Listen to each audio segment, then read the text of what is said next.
Gary Peterson here. Today we're going to talk about your preparation, and preparation is possibly the most important, or one of the most important things that you will use or develop to get a great outcome. Most players that struggle, they struggle for poor preparation. Okay, years ago when the rackets were wooden, before these awesome, powerful, super magnificent rackets came out, right? I don't know why I'm still playing, because I never used to be able to hit the ball really hard. I was really small, had no muscles. Pretty hard to believe I had no muscles, but never mind.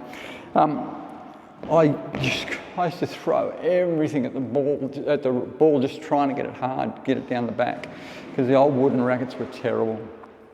But now with these things, you can actually do so much more. So you don't need this big preparation. They used to teach years ago, have your racket here and you come here. So it was all this. You'd be swinging, you'd be doing this as in practice, just getting used to swinging, thinking racket head speed, racket head speed, racket head speed, racket head speed. And it doesn't work. The ball's never in the right spot. You're not moving in time to get the ball in the right spot. But that one shot where it is in the right spot will be fantastic. But it's not what squash is all about. So the beginner will tend to take the racket higher and further away and try and get the racket to go fast through the ball by pushing it out and away, and you get racket head speed that way. But it's not controlled racket speed.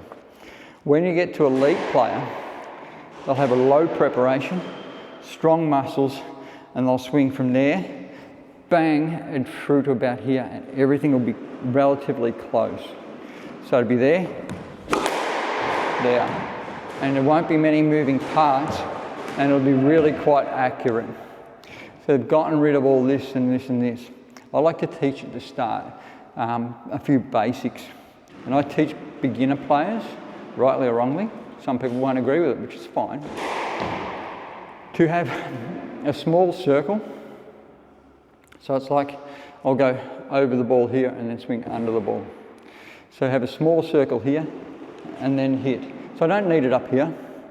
I don't need it to go up here. I just need it to go around about your cheek or somewhere there, around and there. And you get that chicken wing if you like, which works really well. Some players I don't teach everybody the same.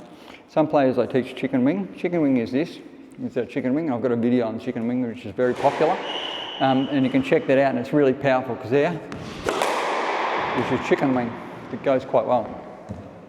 All right, so what that didn't do is it didn't have this here, and it was really short. The preparation, if you can get your preparation really small and really close, it happens quick, because there I'm prepped already. Here I'm prepped, here I'm prepped, here I'm prepped. This prep here takes ages, it takes forever. So if you can prep by keeping everything close, you're pretty good. Prepped, yeah, prepped. All I've done is I've taken that elbow back virtually, and it's prepped it. Elbow back, prep, elbow back, prep, there. If I do that there, I'm all prepped there. And that'll allow me to have reasonable power. Pretty cool. We're talking about a beginner swing here, just to go and work on your prep to get everything right.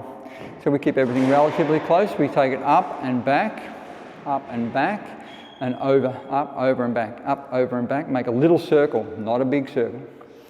A little circle here. So it's a circle and around, and you'll find it'll get pretty neat. What we want to stop, we don't want to do this, because then your racket's going to go bang, bang, and all this wrist just starts to do all this, and it's really hard to control. So keep your racket up and back. So when we do backhand, we teach, if I was doing backhand here, we teach this, wrist back there like that. That's the way you'd start. That would come there, that would happen there. So I'm doing forehand, I'm going to have the same wrist back there. So where backhand was back there like that, forehand is back there like that, so we'll go back there, there. So you need that. Points to the roof. If you can get this point to the roof instead of this way, because if I just take my elbow back, that happens. There. This is the second component of it. There. Got to keep that. There. Then that will come around and allows just a minimal movement of your racket to get in the right spot, and you'll get consistency and accuracy. So there. 90 degrees. Let's go 90 degrees. Elbow back. There, over with elbow back, and then that will come through and nicely there. And we'll try and go down the floorboard a little bit with your wrist. So rather than swinging around your body, let's try and go there and get that there, and we'll try and swing out and follow through a little bit towards the front wall. That will help the ball go straight and go really quite well. So there, we want a small prep, we want your racket to go around. Small prep is really good because it can happen really fast. If I do there, now I'm finished. I've already done my prep, it's all happened. There, that's it. So there's none of this, and it's harder to read. If I do this, you know when I'm going to hit it, because I've actually told you the timing and with the speed of the racket. This one here, if I keep it small, you don't know when I'm going to make it go faster because all of a sudden it's just gone faster. So it's really tougher to read. So keep it close, keep it tight, little circle. Advanced tend to go a little bit lower and with more of a drop head of racket and so on. But we don't need to get into that until you actually get more muscle strength. So if you don't have the strength at the start, you go and work in through here. And then you understand, if you start watching a few videos as you build strength and understand what advanced does. So I can do that there and get that. Yet it was very different to what I just taught you. And that's a little bit more advanced, but you just need to know they're not the same. The beginner swing is not the same as the advanced swing. You need muscle strength, racket control, wrist control, and angle of racket and everything to do the second one, which was the advanced one. For the beginner one, this aids muscle strength, wrist control, everything.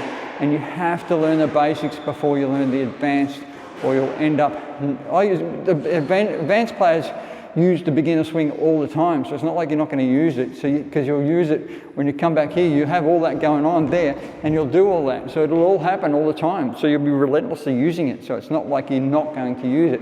You just need to make sure that you keep it compact, neat and tidy. I can't stress enough, if you have compact prep and keep everything relatively close, everything will be neat. If I go as close as I can to the stage where it almost looks silly, I'll keep everything pretty much tucked in here. Like tucked in here, it's a pretty good shot. Nothing went away from my body, nothing was big. It's a safer swing and everything's easy. Once again, compact here, there, pretty cool. It's not bad at all. It just wasn't ugly. There's foundation, you got to hit off a foundation a little bit and a few other things, but you can understand those and watch other videos that I've got to understand how to control your foundation. But stay compact, short little prep, and it'll give you that little rise there, will give you the drop of racket you need rather than just pushing your racket to the front wall. It's not about just pushing that way, it's about pushing down a little bit. So that there will give you that little down. That little down there does so much. It does the cut and the control and the kill, all the kill stuff. So that's why you need that little bit there rather than just staying down here. If you stay down here and you only do that, you lose that cut. So the cut there is really important. It's really good and it really helps you. Your wrist works in different ways. Your wrist works that way and it works that way. Because that's the hammer action, that's the slap action. So you've got to understand that you're going to put those in through your swing and things will get right. And you'll learn a bit more about that as time goes on. But for a start, let's work on the preparation. Keep it compact, over and around, and then go from there. Over, there, beautiful swing, really well controlled, pretty much straight down the floorboard. Went straight down there, beautiful outcome. If it was over near the wall, it would have been on the wall. That's how good it gets. And it's no different for a cross court here, there. There's your cross court, no trouble at all. Close prep. I just hit it across that way a little bit, so I took it out here instead of taking it out there. Job done. So it's pretty simple. There you go. A compact, neat, tidy preparation with a small lift up, 90-degree set, elbow back a little bit. That'll get everything back here to prime those muscles back there to get them active through the ball so they release at the right time. You'll get power and control.